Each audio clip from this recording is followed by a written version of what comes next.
Plato on Opinion. From the Republic by Plato. Do we admit the existence of opinion? Undoubtedly. As being the same with knowledge or another faculty? Another faculty. Then opinion and knowledge have to do with different kinds of matter corresponding to this difference of faculties. Yes, and knowledge is relative to being and knows being. But before I proceed further, I will make a division. What division? I will begin by placing faculties in a class by themselves. They are powers in us, and in all other things, by which we do as we do. Sight and hearing, for example, I shall call faculties. Have I clearly explained the class which I mean? Yes, I quite understand. Then let me tell you my view about them. I do not see them, and therefore the distinctions of figure, color, and the like, which enable me to discern the differences of some things, do not apply to them. In speaking of a faculty, I think of only its sphere and its result, and that which has the same sphere and the same result I call the same faculty, but that which has another sphere and another result I call different. Would that be your way of speaking? Yes. And will you be so very good as to answer one more question? Would you say that knowledge is a faculty, or in what class would you place it? Certainly, knowledge is a faculty, and the mightiest of all faculties. And is opinion also a faculty? Certainly, he said, for opinion is that which we are able to form an opinion. And yet you were acknowledging a little while ago that knowledge is not the same as opinion. Why, yes, he said. How could any reasonable being ever identify that which is infallible with that which errs? An excellent answer, proving, I said, that we are quite conscious of a distinction between them. Yes, then knowledge and opinion, having distinct powers, have also distinct spheres or subject matters? That is certain. Being is the sphere or subject matter of knowledge, and knowledge is to know the nature of being? Yes. And opinion is to have an opinion? Yes. And do we know what we opine? Or is that subject matter of opinion the same as the subject matter of knowledge? Nay, he replied, that has already been disproven. If difference in faculty implies difference in the sphere of subject matter, and if, as we were saying, opinion and knowledge are distinct faculties, then the sphere of knowledge and opinion cannot be the same. Nay, he replied, that has already been disproven. If difference in faculty implies difference in the sphere or subject matter, and if, as we were saying, opinion and knowledge are distinct faculties, then the sphere of knowledge and of opinion cannot be the same. Then if being is the subject matter of knowledge, something else must be the subject matter of opinion? Yes, something else. Well then, is not being the subject matter of opinion? Or rather, how could there be an opinion at all about not being? Reflect, when a man has an opinion, has he not an opinion about something? Can he have an opinion which is an opinion about nothing? Impossible. He who has an opinion about some one thing. Yes, and not being is not one thing, but properly speaking, nothing. True. Of not being, ignorance was assumed to be the necessary correlative of being, knowledge. True, he said. Then opinion is not concerned either with being or with not being. Not with either, and can therefore neither be ignorance nor knowledge. That seems to be true. But is opinion to be sought without and beyond either of them, in a greater clearness than knowledge, or in a greater darkness than ignorance?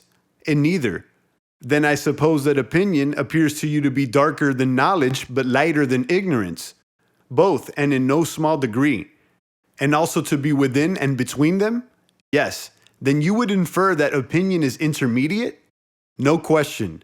But were we not saying before that if anything appeared to be of a sort which is and which is not at the same time, that sort of thing would appear also to lie in the interval between being and absolute not being, and that corresponding faculty is neither knowledge nor ignorance, but will be found in the interval between them? True. And in that interval, there has now been something discovered which we call opinion? There has. Then what remains to be discovered is the object which partakes equally of the nature of being and not being, and cannot be rightly termed pure and simple. This unknown term, when discovered, we may truly call the subject of opinion, and assign each to their proper faculty, the extremes to the faculties of the extremes, and the mean to the faculty of the mean. True. This being presented, I would ask the gentleman who is of opinion that there is no absolute or unchangeable idea of beauty, and whose opinion the beautiful is the manifold. He, I say, your lover of beautiful sights, who cannot bear to be told that the beautiful is one, and the just is one, or that anything is one. To him I would appeal, saying, will you be very so kind, sir, as to tell us whether all these beautiful things, there is one which will not be found ugly, or of the just, which will not be found unjust, or of the holy, which will not also be unholy? No, he replied, the beautiful will in some point of view be found ugly, and the same is true of the rest. And may not the many which are doubles be also halves? Doubles, that is, of one things, and halves of another? Quite true. And things great and small, heavy and light, as they are termed, will not be denoted by these any more than the opposite names? True, but these and the opposite names will always attach to all of them. And can any one of those many things which are called by particular names be said to be this rather than not to be this? He replied, they are like the puning riddles which are asked at feasts, or the children's puzzle about the eunuch aiming at the bat with what he hit him, and they say in the puzzle, and upon the bat was sitting. The individual objects of which I am speaking are also a riddle, and have double sense, nor can you fix them in your mind, either as being or not being, or both or neither. Then what will you do with them? I said. Can they have a better place than between being and not being? For they are clearly not in greater darkness or negation than not being, or in more full or light and existence than being. That is quite true, he said. Thus then we seem to have discovered that many ideas which the multitude entertain about the beautiful and about all other things are tossing about in some region which is halfway between pure being and pure not being? We have. Yes, and we had before agreed that anything of this kind which might find was to describe as matter of opinion, and not matter of knowledge, being the intermediate flux which is caught and detained by the intermediate faculty. Quite true. Then those who see the many beautiful, and who yet neither see absolute beauty, nor can follow any guide who point the way thither, who see the many just, and not absolute justice, and the like, such persons may be said to have opinion, but not knowledge. That is certain. But those who see the absolute, and eternal, and immutable, may be said to know, and not to have opinion only. Neither that could be denied. The one love and embrace the subjects of knowledge, the other those of opinion.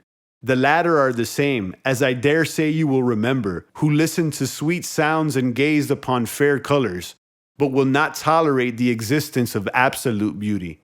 Yes, I remember.